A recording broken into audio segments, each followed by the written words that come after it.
What's up, everybody? I'm in the weeds. So, you're cooking dinner with me as we do this chat. I'm making spaghetti, which is not on my diet, but I'm just so fucking tired. That's the quickest thing to make. For real. Anyway, so I was gonna do two parts, but I really don't want to get into too much right this moment. I've been pressed to talk about this at all, but I just feel like since it's this time of year, I would rather get thicker into it after Easter. I don't want to offend anybody's religious stuff. Good Friday is on Friday, but from a demonologist perspective, as I said, I work in exorcisms from time to time. It's not something I do all the time because energetically it's not safe to do that all the time. I wouldn't recommend doing more than like 3 exorcisms a year if you are a psychic medium. I'm not talking about investigations. I mean actual exorcisms, because they're just so draining, and it really, you are putting yourself at serious risk, and I think this is where we should start. There's this misconception, like, I grew up in a Catholic church, so I heard it all as well. Like, if you open yourself up to it, if you allow it into your life, then, you know, these things can attach to you, which is, yes, very true. If you play with Ouija boards, if you summon the dead in any way, if you go into a dwelling that is, like, abandoned or has a dark history, and you're going any place to investigate. I'm not talking about if you go somewhere and you have a ghost situation happen to you. I'm saying if you go out looking for it, whether you believe it or not, whether you are a medium or not, these are the people that I help.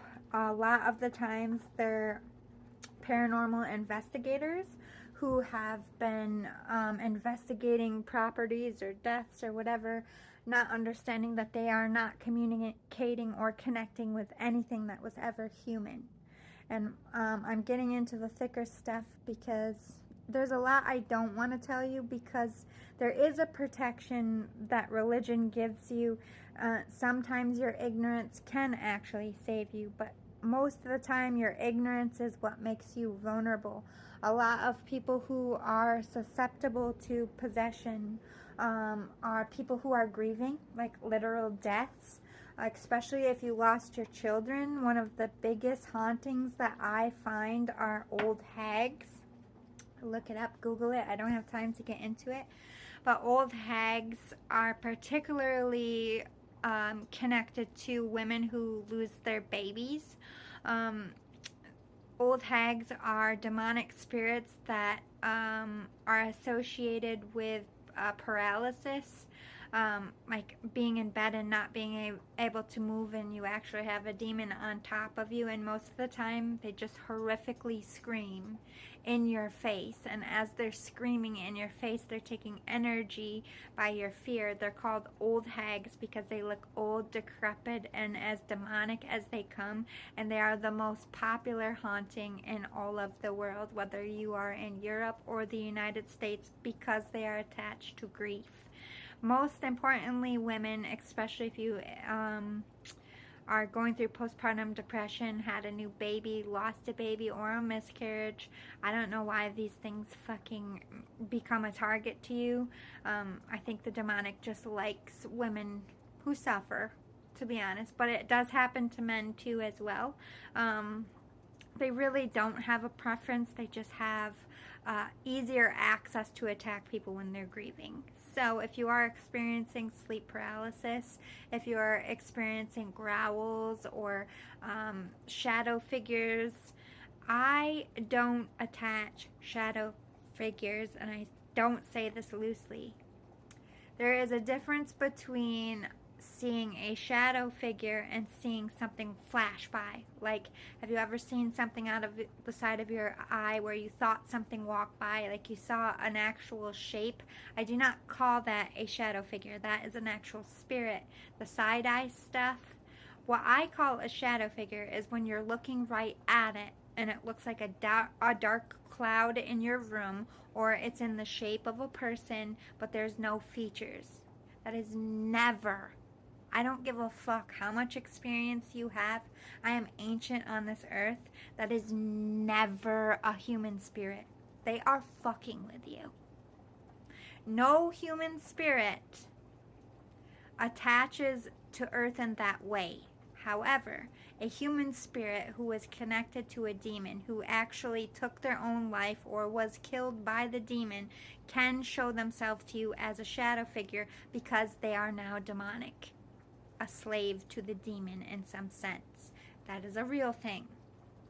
However, when you die, if you are a good heart, pure heart, you're never going to get attached to something if you belong to God and if you are good. So these are the people that probably called demons through witchcraft or unknowingly played with a Ouija board. Now, you should be worried because I played a Ouija board as well before I knew I was a medium. When I was a kid, it came out and it was wicked popular. And I had something attached to me from childhood that I did not realize until I was older. When I got that thing off of me, when I had done rituals for myself, my bad luck ended. That is the thing with demons. Bad things, they're like, oh, bad things happen in threes.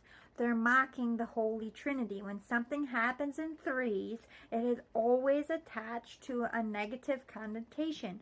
Because if an angel comes to this earth, or if an angel is communicating with you, they're going to use music. They're going to use angel numbers. They're going to use rainbows or a stiff breeze, or nothing in their nature is ever scary or questionable. I have never been in the presence of an angel and felt an ounce of fear or skepticism in any sense. I 100% know when I'm dealing with an angel because I feel at peace. And when you play with a Ouija board, whether it was 1986 or yesterday, if you do not cleanse yourself, it will stay attached. Because of the symbols and because of the way the board is designed, it is an ancient practice and a demonic one. They actually set up the board to call a demon to you. That whole principle of Ouija board was to haunt the person using it. It was a big fuck you from somebody who was actually demonic in life and mass produced this to create demons on this earth. Even more, which is their whole MO. So every time you play a Ouija board, whether you have something happen to you or not, you have something attached to you and you need to cleanse it.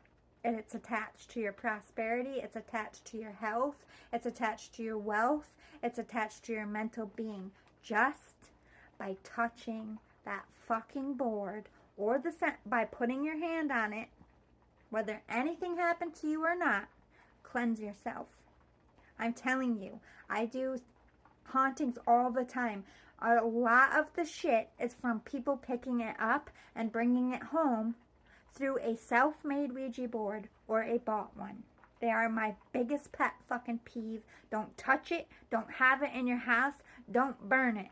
Bury it in the ground and pour salt all over it and through it. If you can, seal it in something with glass all around it. That is the only way to trap whatever is in there. If you burn it, you're releasing it and it releases to you like a chain around your neck. So if you ever burned a Ouija board, you better get a blessing because they take that as a threat.